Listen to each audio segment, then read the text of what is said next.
آپ نے federating units یا صوبے یا آپ جسے جو بھی کہیں تقسیم کریں اور اقتدار کو نچلی سطح تک منتقل کیا جائے، یعنی انتظامی لحاظ سے گورننس کے مسائل جو اس وقت صوبوں کے اندر موجود ہیں اس کو آپ کیٹر کر سکتے ہیں۔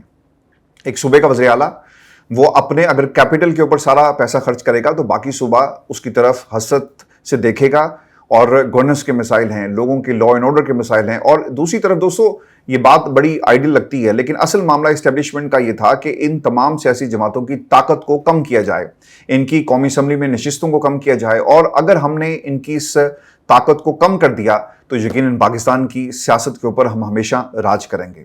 تو اس کے پیچھے کیچ یہ تھا، لیکن حکومت کو یہ بتایا گیا ہے کہ جناب انتظام نہیں چل رہا، فورن ڈائریکٹ انویسٹمنٹ نہیں آئی، اور اب وقت ہوا چاہتا ہے نظام کی تبدیلی کا۔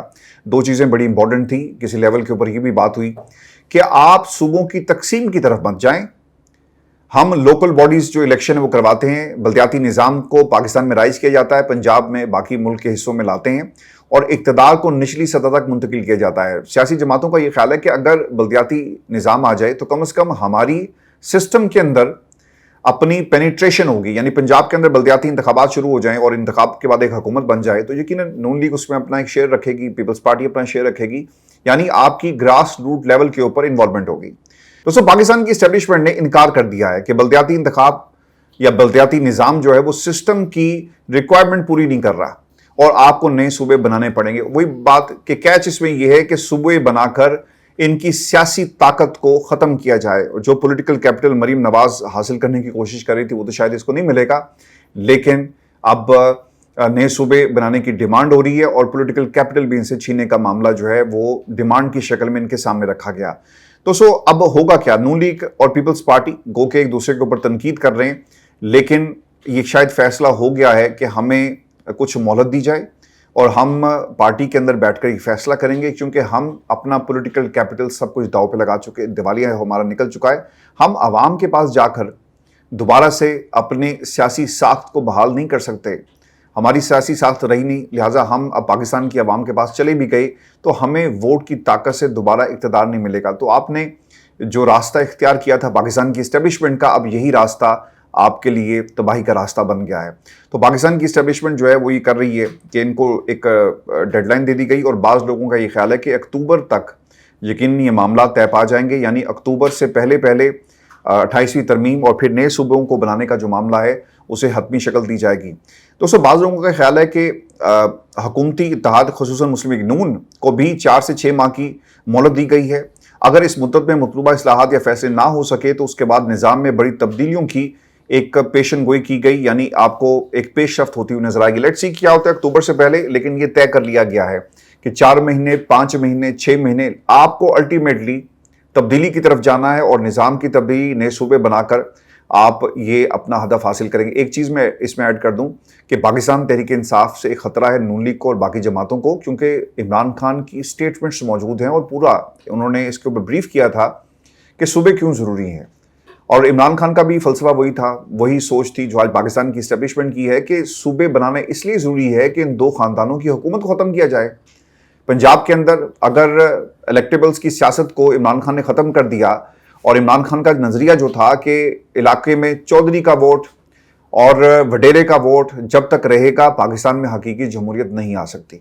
اس لیے اگر آپ گڈ گورننس کو پاکستان میں دیکھنا چاہتے ہیں تو آپ کو مزید صوبے بنانے پڑیں گے، ان کی ضروریات ہیں، اور صوبے بنا کر آپ سسٹم کو مضبوط کر سکتے ہیں۔ اس وقت لوگوں کا یہ خیال تھا کہ شاید پریزیڈنشل سسٹم آئے گا جس میں یونٹس جو ہیں وہ ووٹ دیں گے، اور صدارتی نظام موجود ہوگا جس میں عمران خان کے بارے میں کہا جاتا تھا کہ شاید وہ پاکستان میں ایک نظام کی تبدیلی چاہتے ہیں۔ لیکن ہوا یہ کہ جی انہوں نے اسی ماڈل کو کاپی کر کے پاکستان میں ان سیاسی جماعتوں کے سامنے رکھا۔ یہ وہی ماڈل ہے جس کے بارے میں خرم دستگیر جو بالکل پاکستان کی سیاست سے مائنس ہو گیا ہمارا بھائی، انہوں نے بھی کہا کہ اگر ہم ان کو نہ نکالتے تو انہوں نے 10 سال کا منصوبہ بنایا ہوتا۔ تو میرے بھائی اب جو منصوبہ بنا کر بیٹھے ہوئے ہیں یہ 10 سال کا نہیں بلکہ اس سے بھی آگے کا منصوبہ ہے، اور جو عمارت آپ بنانے میں مدد کر رہے ہیں پاکستان کی اسٹیبلشمنٹ کی، اس عمارت سے ان کو نکالنا ناممکن ہو جائے گا۔ پہلے زمین پہ قبضہ ہوا، پھر عمارت کھڑی کر دی، اب عمارت کی جو ہے وہ تزئین و آرائش ہو رہی ہے، اور جب مکین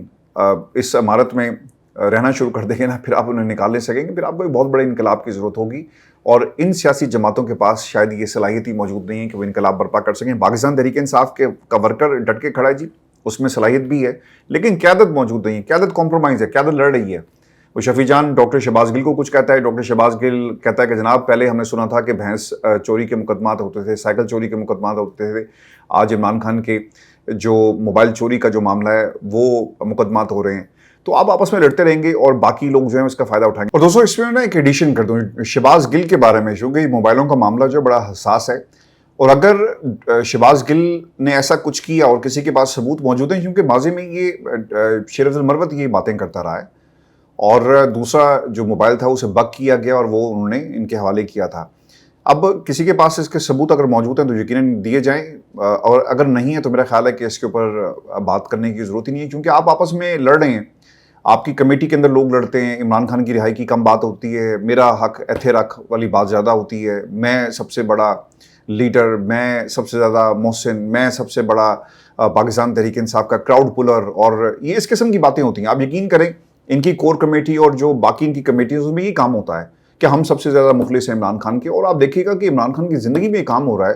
اور عمران خان کی زندگی کے بعد پاکستان تحریک انصاف کے اتنے حصے ہوں گے کہ آپ گن گن کر تھک جائیں گے. کوئی گل گروپ بن جائے گا, کوئی اوورسیز چیپٹر بن جائے گا, کوئی اصل حقیقی گروپ بن جائے گا, کوئی پاکستان تحریک انصاف میں جانثاروں کا گروپ ہوگا, کوئی کھلاڑیوں کا گروپ ہوگا, کوئی خاندان کے اصل وارث ہوں گے. تو یہ سیاسی جماعتوں کے اندر ہوتا ہے. ہم نے نون لیگ کے بہت سارے ٹکڑے ہوتے ہوئے دیکھے, سیاست کے اندر یہی ہوتا ہے. تو جن لوگوں نے عمران خان کی زندگی میں دھڑے بنا لیے ہیں, اور جو اس میں کیچ یہ ہے کہ وہ چھپتے ہیں جی کہ اصل جانثار ہم ہیں, اصل حقیقی عمران خان کے کو پیار کرنے والے, ان کی موومنٹ کو لیڈ کرنے والے ہم ہیں. لیکن میں نے پہلے بھی کہا تھا کہ جس دن عمران خان رہا ہوئے نا بڑے بڑے برج گریں گے اور لوگوں کو ان کی حقیقت پتہ چلے گی. یہ پاکستان کی سیاست ہے, یہاں پر لوگ ایک دوسرے کو استعمال کرتے ہیں. اب شفیع جان گل صاحب کی جو لڑائی ہے وہ اس حد تک آگے نکل گئی ہے کہ ایک دوسرے کو کوئی بھینس چوری اور سائیکل چوری کے اب ایک دوسرے کو تانے دیے جا رہے ہیں. اگر آپ کے پاس ثبوت ہیں تو دیے جائیں, چونکہ اس سے پاکستان تحریک انصاف کا جو ورکر ہے نا وہ بدزن ہوتا ہے, اور آپ کا یہ جو آپ اس نظام کو جو مکہ مارنا چاہتے ہیں وہ مکہ بن ہی نہیں پا رہا. وہ لڑائی ہو رہی ہے, اور لڑائی اس حد تک ہو رہی ہے کہ ایک دوسرے کو نیچا دکھائے جا رہے ہیں. دیکھیں ہم بھی تنقید کرتے ہیں, سب کچھ کرتے ہیں, لیکن ایک بات دوستو یاد رکھیے گا, چاہے کسی کے 5 لاکھ ویوز ہوں پر ویڈیو, 6 لاکھ ہوں, 1 ملین ہوں, ایک بات آپ نے یاد رکھنی ہے کہ at the end of the day political worker, political قائدین جو باتیں کرتے ہیں وہ آپ کو ایک سسٹم, ایک جماعت کے حوالے سے آپ کو باتیں کرتے ہوئے نظر آئیں گے. دونوں طرف کا جو موقف ہے وہ لانا آپ کے سامنے رکھنا بہت ہی ضروری ہے. اب دیکھیں یہ جو میں نے باتیں ساری کی ہیں, گو کہ شفیع جان کے لیے بھی ہم تنقید کرتے رہے, ڈاکٹر شہباز گل کے حوالے سے بھی میں نے کل بڑی تفصیل کے ساتھ بات کی کہ آپ اگر پیسے کچھ دوست ہمارے کما رہے ہیں تو پاکستان تحریک انصاف کے ورکرز کو دیں. اور یہ ضرورت ہے تحریک انصاف کے ورکر کی جو مار کھا رہا ہے, جس کے گھر میں چولہا بند ہو گیا. کسی دوست نے لکھا ہوا تھا کہ نہیں ایسا نہیں, ان کی ٹیم کو بڑا پیسہ جاتا ہے اور پوری ایک ٹیم کام کرتی ہے. میرے بھائی پچھلے 18 سالوں سے اس انڈسٹری کے اندر ہوں, اور بجٹ کیا ہوتا ہے, کسی ٹیلی ویژن چینل کو کھڑا کرنا, اس کو بنانا, اس کی بنیاد سے اس کو اوپر تک لے کے جانا, آن ایئر تک کرنا, کتنا خرچ آتا ہے ہمیں بالکل معلوم ہے. اور کسی ایک یوٹیوب چینل کو چلانے کے اوپر کتنا خرچ آتا ہے یہ ہمارے سے کوئی چھپا ہوا نہیں ہے. اب آ جاتے ہیں حامد میر صاحب نے ڈاکٹر شہباز گل کے بارے میں کیا کہا, تعریف کر رہے ہیں, ذرا سن لیں ڈاکٹر شہباز گل کے بارے میں. آج میں آپ کو بتاتا ہوں کہ بہت سے لوگ, بہت سے عمران خان کے وزیر جو ہیں وہ باجوہ صاحب کے لیے مخبری کیا کرتے تھے. ایک آدمی تھا اس نے مخبری نہیں کی. آپ کو اچھا لگے برا لگے, میرے اس آدمی کے ساتھ بہت اختلافات رہے ہیں جب وہ حکومت میں تھے, لیکن بعد میں جب وہ حکومت ختم ہوئی تو اس کو بہت ٹارچر بھی کیا گیا تھا. اس کا نام تھا شہباز گل. شہباز گل کو ٹارچر کرنے کی وجہ یہ تھی کہ وہ جب عمران خان وزیر اعظم تھے تو اس نے باجوہ صاحب نے کوشش کی 2-3 دفعہ کہ آپ مجھے آ کے علیحدہ سے ملا کریں, لیکن شہباز گل جو ہے اس نے باجوہ صاحب کو علیحدہ ملنے کی کوشش نہیں کی بلکہ اوائڈ کیا, جس سے باجوہ صاحب اس سے ناراض ہو گئے تھے. اور ان کو جو ٹارچر کیا گیا تھا اس کی بہت سی وجوہات میں سے ایک یہ بھی وجہ تھی. تو عمران خان صاحب کو کافی عرصہ پہلے پتہ چل گیا تھا کہ ان کے بہت سی جو کیبنٹ کے ساتھی ہیں وہ مل کر باجوہ صاحب کے ساتھ مل کر ان کو پالیٹکس سے مائنس کرنے کی کوشش کریں. اس لیے عمران خان نے خود بطور وزیر اعظم یہ بیان دیا تھا کہ ان کو پالیٹکس سے مائنس کرنے کی کوشش کی جا رہی ہے. اور اب تو یہ وہ کہانی ہے جو حامد میر صاحب نے بتائی. شہباز گل کی پارٹی کے لیے عمران خان سے محبت جو ہے, حامد میر جن کے اختلافات تھے ماضی میں وہ آپ کو دے رہے ہیں. شفیع جان کا جو کنڈکٹ ہے, سہیل افریدی کا تاریخ کا لیٹ آنا دینا, اوبویسلی اس کے اوپر تحفظات ہیں. تو میرا خیال ہے کہ اس کو اس نظریے سے دیکھا جائے کہ کیا نقصان ہو سکتا ہے, کیا فائدہ ہو سکتا ہے. لیکن دوستو ایک کام اور ہوا, اس پوری یہ جو کہانی آپ کے سامنے رکھی, اس کا مزید جو ہے وہ پردہ چاک کیا ہے یہ جو ڈاکٹر شہباز گل صاحب ہیں. انہوں نے اپنے ایک وی لاگ کے اندر, اور وہ یہ کہتے ہیں, یہ بھی سن لیں, کہ 14 اگست کو دوپہر 12 سے 2 بجے کے درمیان سہیل افریدی کو کور کمانڈر پشاور اور محسن نقوی سے ملاقات وہ کرتے ہیں, جس میں لانگ مارچ کی کال کو ڈسکس کیا گیا. دوسرا یہ کہ سہیل افریدی نے 27 سپتمبر کی کال پر سیاسی کمیٹی سے مشاورت نہیں کی. وہ یہ کہہ رہے ہیں کہ سیاسی کمیٹی کے سامنے رکھتے, اچکزئی کے سامنے رکھتے, باقی لوگوں کے سامنے رکھتے تو بہتر ہو سکتا تھا. دیکھیں اچکزئی تو ویسے ہی ڈرپوک انسان, وہ جھوٹا بندہ ہے, اور وہ میں اس لیے کہہ رہا ہوں, میری رائے ان کے بارے میں اس لیے یہ ہے کہ ان کا کنڈکٹ یہ رہا. عمران خان کی رہائی کے لیے کوئی تحریک انہوں نے نہیں اس کا اعلان کیا, اور جہاں تک 5 اگست کے جلسے کی بات ہے, انہوں نے کہا تھا کہ آپ اکٹھے ہوں. تو پاکستان تحریک انصاف اچکزئی کے پاس کیوں جائے؟ پاکستان تحریک انصاف خود ایک جماعت ہے, آپ کا ایک چیئرمین ہے جسے عمران خان نے اس کرسی پہ بٹھایا, آپ کا ایک اپنی ایک حکومت KPK کے اندر ہے, اس کے پیچھے پاکستان کی عوام کا ووٹ ہے, پورے ملک کے اندر آپ کا ووٹ ہے, آپ کو اپنے فیصلے خود کرنے ہیں. اچکزئی نے فیصلہ نہیں کرنا. اور دوسری بات یہ کہ کور کمیٹی, یہ کمیٹی, وہ کمیٹی, میرے بھائی کمیٹیوں سے نکلو. فیصلہ صرف ایک ہی ہے, عمران خان کی رہائی. اور انفارچونیٹلی تنقید جو شہباز گل سہیل افریدی پر کر رہے ہیں, میں بھی وہی کر رہا ہوں, اور یہی تنقید بنتی تھی. لیکن انہوں نے کہا جی ملاقات ہوئی, اور ملاقات میں یہ فیصلہ ہوا, اور درمیانی راستہ نکالا گیا. پارٹی میں سے بھی ان کے اوپر دباؤ تھا. دیکھیں یہ جو خبریں ہوتی ہیں نا, اس سے مل کے, اس سے مل کے, اس سے مل کے, اس سے ملے, اس نے کہا, وہ کہا, یہی فرق ہے صحافت میں. اور جب کوئی سیاستدان جو ایک دھڑے کو لیڈ کر رہا ہے, وہ آپ کو خبر دے گا. آئی ڈونٹ نو آپ کا اس بارے میں کیا خیال ہے, لیکن کسی صحافی کو تو آپ عدالت لے جاتے ہیں نا کہ بھائی جان ثابت کرو نا کہ یہ بات آپ نے خبر دی ہے, اس کے ثبوت کہاں ہیں. اور ہونا بھی یہی چاہیے کہ جب تک آپ کے پاس ہارڈ ایویڈنس نہ ہو اور آپ اسے کسی بھی دنیا کی عدالت کے اندر ثابت نہ کر سکے, وہ خبر نہیں دینی چاہیے. آپ کا ثبوت ہو, کوئی گیا, اگر کوئی گیا ہے تو یقیناً یہ بھی ایک سوال ہے. اور دوسری بات, اس سے پہلے بھی سہیل افریدی صاحب ملاقاتیں کر چکے ہیں. جب وہ لائم لائٹ میں ہی تو انہوں نے اس کا باقاعدہ سے اس کا اقرار کیا کہ ہماری ملاقاتیں ہوئی ہیں. Being the chief executive of a province, میرے پاس لوگوں نے آنا ہے, میں نے بھی لوگوں سے ملنا ہے. تو اس میں کوئی ایسی بات نہیں ہے کہ جسے آپ یہ کہیں کہ کوئی سازش ہے. لیکن دوستو 27 سپتمبر بہت دور ہے. آپ سہیل افریدی کو پسند کرتے ہیں, نہیں کرتے, وہ سچا ہے, جھوٹا ہے, شہباز گل کو آپ سنتے ہیں, نہیں سنتے, لیکن میرے نزدیک وہ شہباز گل از اے پارٹی ورکر, اور پارٹی کے اندر, سیاست کے اندر لوگوں کے اختلافات ہوتے ہیں. ایز اے جرنلسٹ 27 سپتمبر میری اسیسمنٹ یہ ہے, اور میں نے اس سے پہلے بھی آپ کے سامنے تفصیل کے ساتھ یہ باتیں رکھی کہ 27 سپتمبر سے پہلے دنیا بدل جائے گی, عدالتی محاذ کھل جائے گا, عمران خان کے کیسز جو ہیں وہ مزید آگے چلے جائیں گے. دیکھیں عمران خان انتظار کر رہے ہیں نا, آپ علیمہ خان کو سنیں. پاکستان تحریک انصاف کوئی بھی overseas chapter with in the party, میں نے ان لوگوں کی باتوں کے اوپر اعتبار کرنا اور ان سے رابطے کرنے بھی جو ہے وہ ختم کر دی. دا ریزن واز کہ یہ آپ کو نا مس گائیڈ کرتے ہیں, ایک بات. دوسری بات اس میں یہ ہے کہ بہنیں واحد سورس آف انفارمیشن ہیں, اور بہنیں پاکستان میں جو جمہوریت کی اس وقت لڑائی پاکستان کی عوام لڑ رہی ہے, وہ بہنوں سے بہتر کوئی لیڈ نہیں کر سکتا. گو کہ انہوں نے تحریک کو لیڈ کرنے سے انکار کر دیا, کیونکہ وہ سیاسی طور پر وہ سمجھتے ہیں کہ پاکستان تحریک انصاف کو کرنا چاہیے. ان کے بھائی کی یہ جماعت ہے, اور وہ بھائی کی مرضی کے بغیر کبھی بھی نہیں کریں گے. اور خان صاحب کا ہمیشہ سے نظریہ یہ رہا کہ ورکر کو موقع ملے, یہ آپ لوگوں کی جماعت ہے, پاکستان کی عوام کی جماعت ہے, یہ ان کا فیصلہ ہے جس کا میں احترام کرتا ہوں, ہم سب احترام کرتے ہیں. لیکن انفارمیشن پوائنٹ آف ویو سے علیمہ خان ہی واحد بیسٹ سورس ہیں. پچھلے دنوں سوشل میڈیا ٹیم جو PTI کی, اس کے اوپر عظمیٰ خان نے کہا تھا جی کہ ہم نے کہا کہ ٹویٹ کریں, ہی کرتے نہیں ہیں. اور پھر اس کے بعد جبران الیاس کی جو ہے وہ ٹویٹ آئی, پیغام بھی آ گیا کہ بہت ہی بہتر ہو کہ عمران خان کے جو بیٹے ہیں اس کو لیڈ کریں. آئی ڈونٹ نو اس کے بعد کیا ہوا. تو بیسٹ انفارمیشن اور بیسٹ سورس جو ہے انفارمیشن کا, وہ خاندان کے لوگ ہیں, اور کوئی نہیں ہو سکتا. آپ جس مرضی کا ویلاگ سنیں, آپ جس مرضی کے پاس جائیں, آپ جس مرضی کو کہیں کہ سچا ہے, جھوٹا ہے, لیکن میری بات آپ نے یاد رکھنی ہے. اور انشاءاللہ یہ ہوگا, ضرور ہوگا, اور برج, بہت بڑے بڑے برج جو ہیں وہ گریں گے. اور میں یہ کیوں کہتا ہوں, کیونکہ میں نے ان تمام لوگوں کے بارے میں جو حقائق دیکھے اپنی آنکھوں سے, ہارڈ ایویڈنس چونکہ موجود نہیں ہے لہٰذا وہ آپ کے سامنے رکھا نہیں جا سکتا, لیکن میری بات یاد رکھیے گا. لیکن یہ برج ضرور گریں گے, اور ان برجوں کے گرنے کی آواز اتنی زور سے آئے گی کہ آپ میر جعفر اور میر صادق جو ہیں ان کو بھول جائیں گے. آپ نے کل دیکھا حمادہ نے کیا کیا, میں 3 سال سے پیٹ رہا ہوں کہ بھائی یہ رانگ نمبر ہے, یہ نعرے مارتا ہے, پھر گھر میں گھس جاتا ہے, جھوٹ بولتا ہے.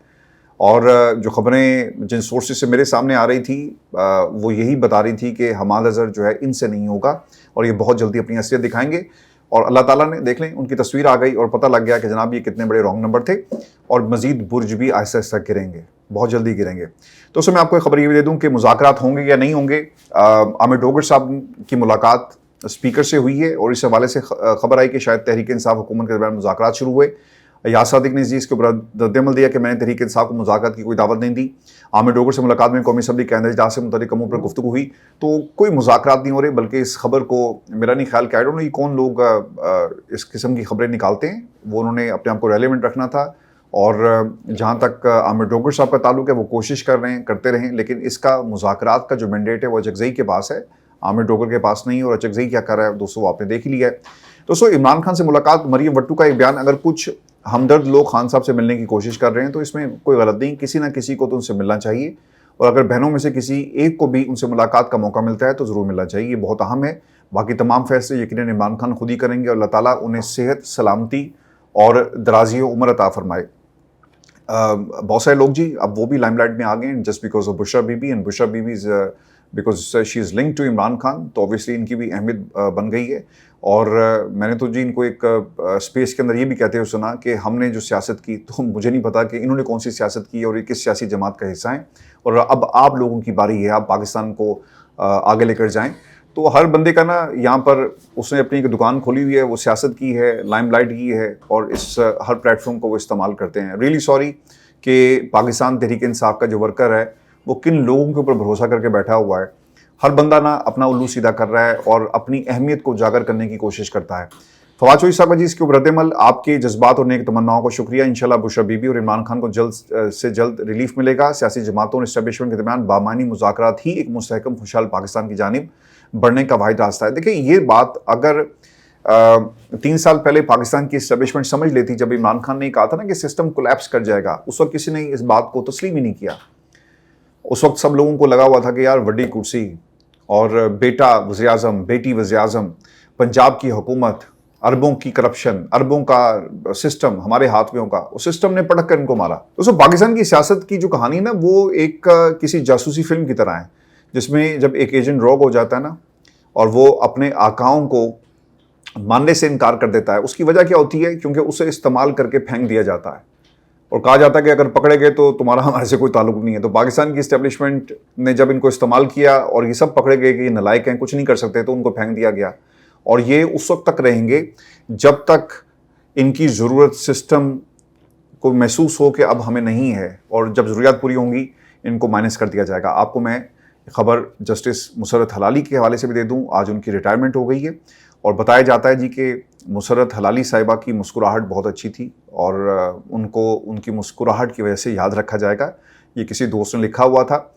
اور مسرت حلالی سے سوالات, ثاقب بشیر صاحب نے جج صاحبہ سے سوال کیا کہ میڈم آپ کے جوڈیشل کیریئر کے وہ کون سے فیصلے ہیں جو آپ کو ہمیشہ یاد رہیں گے؟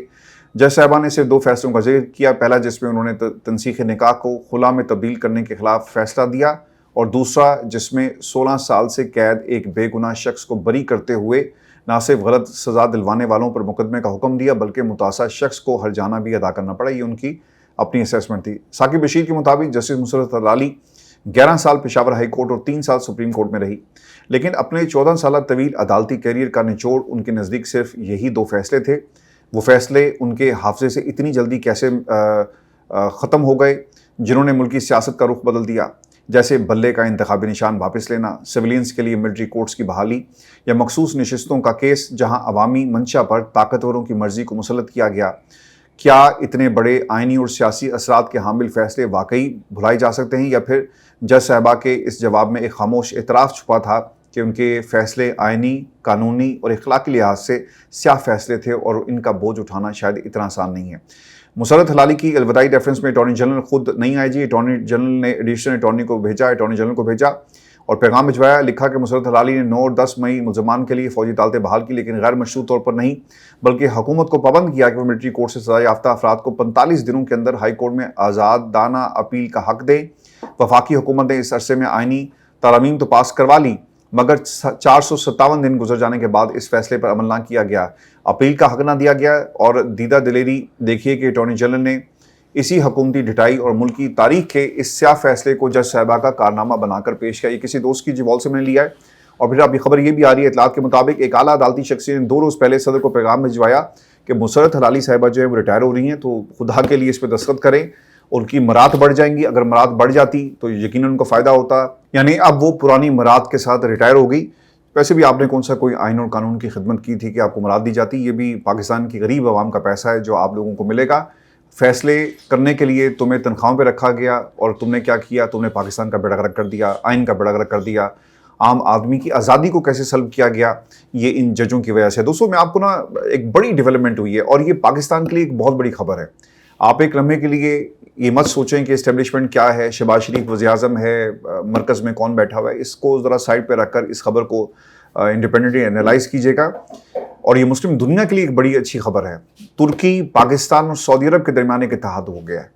پہلے سعودی عرب اور پاکستان کے اندر اتحاد تھا تو ہم سمجھتے تھے کہ تیل ہے، قرضے ہیں، رول اوور، یہ تمام معاملات، لیکن اب ترکی کا اس میں آنا یہ مسلم دنیا کی ایک بہت بڑی جیت ہے۔ ایک ایسا اتحاد، اور یہ ہونا تھا۔ اگر آپ اتحاد نہیں کریں گے اور اپنے آپ کو ویسٹرن کلب سے آپ ڈی لنک نہیں کرتے تو یقیناً اس کی ایک قیمت ہے۔ اب لیٹس سی کہ آنے والے کل کے اندر پاکستان اس دفاع کو باقی فیلڈ کے اندر لے کر جاتا ہے اور ہم آہستہ آہستہ ویسٹ سے دور ہوتے ہیں یا قریب ہوتے ہیں، یہ وقت بتائے گا، جس کے چانسز بہت کم ہیں، لیکن مسلم اتحاد وقت کی ضرورت تھا اور 3 ممالک نے اس کے اندر اب ایک سائن کر لیا۔ تفصیلات کے مطابق مسلم دنیا کا اہم دفاعی اتحاد سعودی عرب، ترکی، پاکستان کے درمیان یہ معاہدہ مسلم دنیا کے 3 بااثر ممالک کو ایک مشترکہ دفاعی فریم ورک میں لے کر آیا، جس کا مطلب یہ ہوگا کہ اگر سعودی عرب کے اوپر حملہ ہوتا ہے تو اس کا مطلب پاکستان کے اوپر حملہ، پاکستان پر ہوا تو سعودی عرب، اور اگر ترکی پہ حملہ ہوا تو یہ دونوں ملکوں کے اوپر حملہ تصور کیا جائے گا۔ اور اسے کئی برسوں میں، یعنی پچھلی کئی دہائیوں میں اس خطے کا سب سے بڑا دفاعی معاہدہ کہا جا رہا ہے۔ یاد رکھیے گا مسلم دنیا کے اندر پاکستان ایٹامک پاور اور اس کے ساتھ ساتھ جو آپ کی ٹرکش ٹیکنالوجی ہے، جہاں تک دفاعی جو آپ کا ساز و سامان ہے اس کا تعلق ہے، ون آف دا بیسٹ اس خطے کے اندر آپ کو ملے گی۔ اور اس کے ساتھ ساتھ جو پیسہ ہے وہ سعودی عرب کا ہے۔ اور یہ بھی یاد رکھیے گا کہ کولیکٹیو جو ڈیفنس کلا اس کے مطابق اس کا مطلب کیا ہے کہ معاہدے کی سب سے اہم شق یہ ہے کہ اگر 3 میں سے کسی ایک ملک پر حملہ ہوا تو اس سے تینوں ممالک پر حملہ تصور کیا جائے گا۔ اس سے ممکنہ حملہ آور کے لیے خطرات اور لاگت میں اضافہ ہوتا ہے۔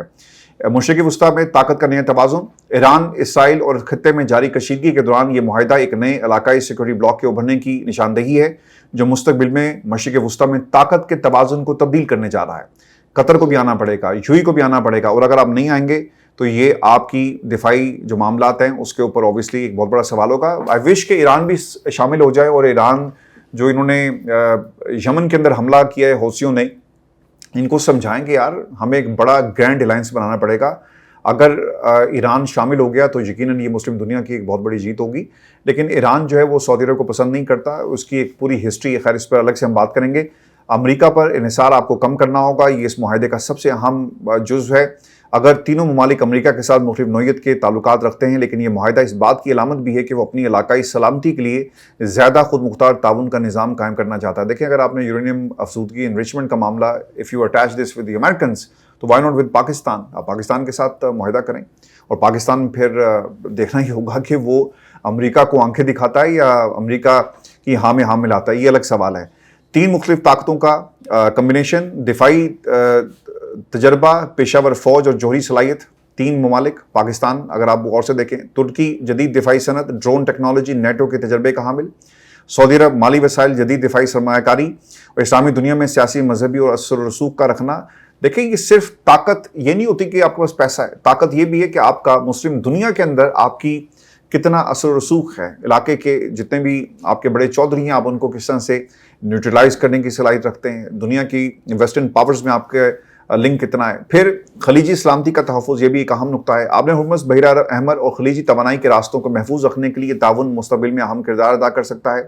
پاکستان کے لیے سفارتی کامیابی ہے۔ پاکستان اس معاہدے کے ذریعے نہ صرف اپنی علاقائی اہمیت بڑھا رہا ہے بلکہ سعودی عرب اور ترکی کے ساتھ اپنے اسٹریٹجک تعلقات کو بھی مزید مضبوط کر رہا ہے۔ اور اگر اس معاہدے پر عملی طور پر پیش رفت ہوتی ہے تو یقیناً یہ پاکستان کے لیے، خطے کے لیے اور خاص طور پہ مسلم دنیا کے لیے ایک بہت اچھی خبر ہے۔ اپنا خیال رکھیں۔ یہ ہماری آج کی ویڈیو تھی، اجازت دیجیے، اللہ نے کے بعد۔